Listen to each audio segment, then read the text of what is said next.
Hello, this is Timmy Black, and welcome once again to another episode of The Lives of Contemporary Artists. I simply despise figurative art. Now, that's not me talking, obviously. I wouldn't have a podcast if I spent all my time trashing what seems to be, right now, 95% of contemporary painting, 82% of contemporary sculpture, and 67% of today's installation and video art. And by the way, those aren't my statistics. Those are the official numbers of ICAD, the Institute of Cultural Assets Data. I honestly don't know who these people are or exactly how they compile their figures, but from my own casual, anecdotal observations, it sounds just about right. Anyway, the person I am quoting here, this hater of figurative art, is none other than the proto-realist digital artist Medusa Baalbek.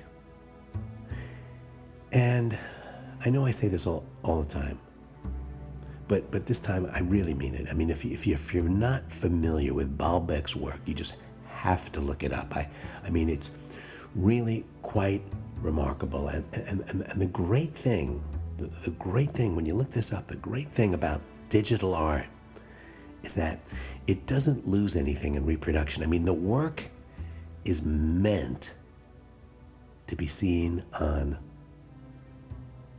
a computer screen. You know what it reminds me of? It sort of reminds me of how rock and pop bands used to engineer their music, anticipating how it would sound on a tinny speaker in a car radio. I guess I'm dating myself with that analogy.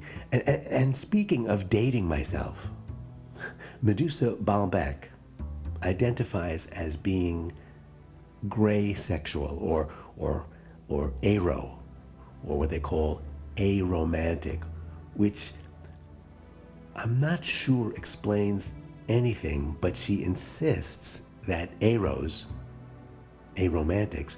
are an extremely underrepresented minority and remain, to this day, an unfairly marginalized group within the art world.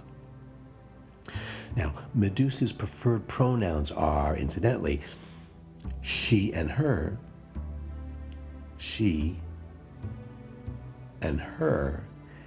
and for whatever reason, she insisted that I included all these details with this introduction. Now, all that said, the enigma of Medusa Baalbek has fascinated me for years, and I was really pleased and, quite frankly, surprised when she reached out to me and offered herself for an interview over the telephone. So, of course, the first question I asked was how she reconciled her distaste, her distrust of figurative art with her own self-described proto-realist digitalism. And she said, very bluntly, she said, get this. She said, "What makes you think I like my own work?" That's what she said, which is a fair point, because when you think about it, there's nothing particularly original about it. She basically goes online, she looks for images, and, well, she basically copies them, and then she gives them these ironic titles, which, between you and me, in any other context, they would probably sound like cleverer than average dad jokes. So I asked her about her legal troubles, and I think it's three or four, or soon to be four, pending copyright infringement cases that she's facing. She insisted, and I looked it up just to verify, that with each accusation, with each trial, with each injunction, her auction prices actually go up.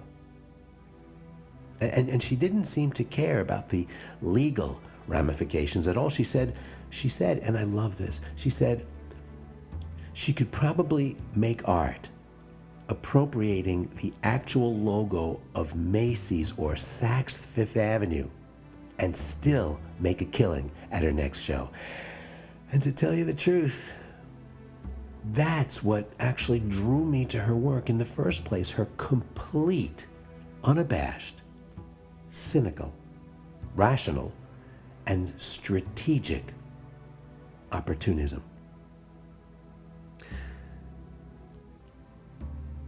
That and the fact that she's incredibly exotic. You see, Medusa Baalbek, she's a Mauritanian Lebanese on her mother's side, and on her father's side, she's Andalusian Sephardic Ladino. But she doesn't play up that part because people kept hearing Latino instead of Ladino, and she thought it was better if she could avoid the confusion. And besides, she's not at all into identity politics, but she readily admits how much she's exploited her personal provenance and how it has helped her quite a bit in the advancement of her career. The way she describes it, she says it's like how her grandfather talks about being a senior citizen. He's not that crazy about getting old, and age doesn't necessarily come with any special wisdom or insight. It doesn't really define him as a person, but if it gets him half off at the opera and on the bus for a quarter, he'll take it. But here, let me cue up Medusa's own voice so you can get a real taste of her very, very spicy audacity. Jill, can you cue that up for me? Thanks. Yeah, thanks. I simply despise figurative art. No. Let me clarify that. I can't stand any figurative art made after, say, 1965 or 1970, the latest, especially figurative painting.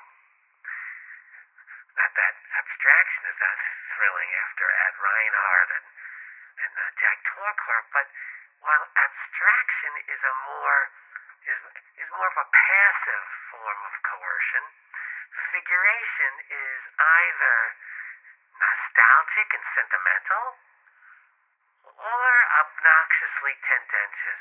Like I'm supposed to look at a picture at an art fair and suddenly realize that bigotry and hatred are naughty? Are you serious? All these highly educated artists splashing around these bright, cheerful colors, telling all sorts of silly stories as if the public has suddenly developed an allergic reaction to poetry? At least I admit that my work sucks.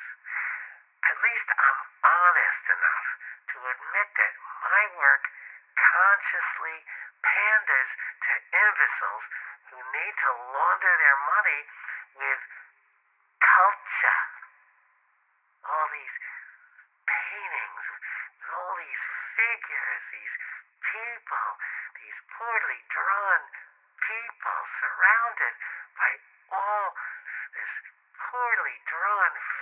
picture telling stories that have got as much subtlety as a dinner menu. That's why I always hated teaching. If I have to look at another dumb narrative painting, I think I'm just gonna collapse. I better cut her off here. I forgot how, I forgot how angry she sounds. I gotta stop here before this gets me into trouble. Anyway, you get the idea, and I have to say, Medusa Baalbek does not lack passion, and it's always great to talk to her. I always learn something. I mean, I never knew there was such a thing as Andalusian Sephardic Ladino, and I didn't see that group ever show up in the census form, so I'm gonna have to look that up. Anyway, I, for one, have no problem with paintings that come with people in them, whether they're drawn well or not. I love seeing people in paintings. I like them clothed. I like them naked.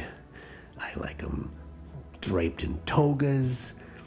I like the figures if they're, I don't know, I see if they're sunbathing on beach chairs. I like them playing pickleball or lying on sofas or standing under umbrellas. It's all the same to me. Keep those paintings coming. We need paintings. We need paintings.